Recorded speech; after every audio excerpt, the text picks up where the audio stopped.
জনৈক বাদশাহ একদিন তার 3 মন্ত্রীকে ডেকে তাদেরকে প্রত্যেকের হাতে একটি করে থলি নিয়ে রাজপ্রাসাদের বাগানে যেতে বললেন।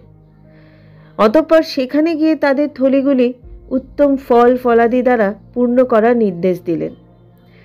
এছাড়া তাদেরকে বলে দিলেন কেউ যেন এই কাজে একে অপরকে সাহায্য না করে। মন্ত্রীদ্বয় বাদশার এই নির্দেশে আশ্চর্য হলো, কিন্তু কিছু করার নেই, রাজার নির্দেশ। তাই তারা একটি করে থলি নিয়ে বাগানে গেল।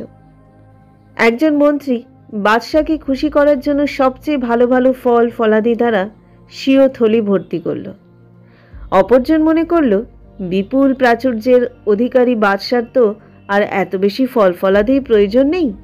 তাই সে অবহেলা ও অলসতাবশত ভালো মন্দ বাছাই না করে হাতের কাছে পাওয়া সব রকমের ফল ফলাদি দ্বারা থলি ভর্তি করল। আর তৃতীয়জন বিশ্বাসই করল না যে তাদের থলিতে কি ভরেছে তা বাদশা দেখবেন। তাই সে বিভিন্ন লতা পাতা খড় কুটো ও গাছের পাতা দিয়ে ব্যাগ ভর্তি করল।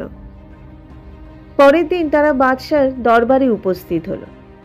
অতঃপর বাদশাহ স্বীয় সৈন্যদেরকে ডাকলেন এবং 3 মন্ত্রীকে 3 মাসের জন্য বন্দী করে রাখতে এবং খাবার হিসেবে উক্ত থলিগুলি তাদের সাথে দেওয়ার নির্দেশ দিলেন। এছাড়া আরও নির্দেশ দিলেন যে 3 মাসের মধ্যে তাদের কাছে কেউ যাবে না এবং তাদেরকে আর কোনো খাবারও দেয়া হবে না। প্রথমজন উত্তম ফলফলাদিকে আরামেই 3 মাস পার করে দিল। দ্বিতীয়জন তার জমা করা ফলের মধ্যে ভালোগুলি দ্বারা অনেক কষ্টে 3 মাস পার করল। আর তৃতীয়জন 1 মাস পার হওয়ার পূর্বেই ক্ষুধায় মৃত্যুবরণ করল।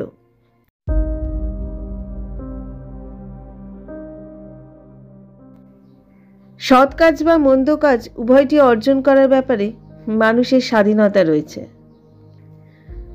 অতএব ক্ষণস্থায়ী জীবনের প্রত্যেকটি দিনকেই জীবনের শেষ দিন হিসেবে গণ্য করুন।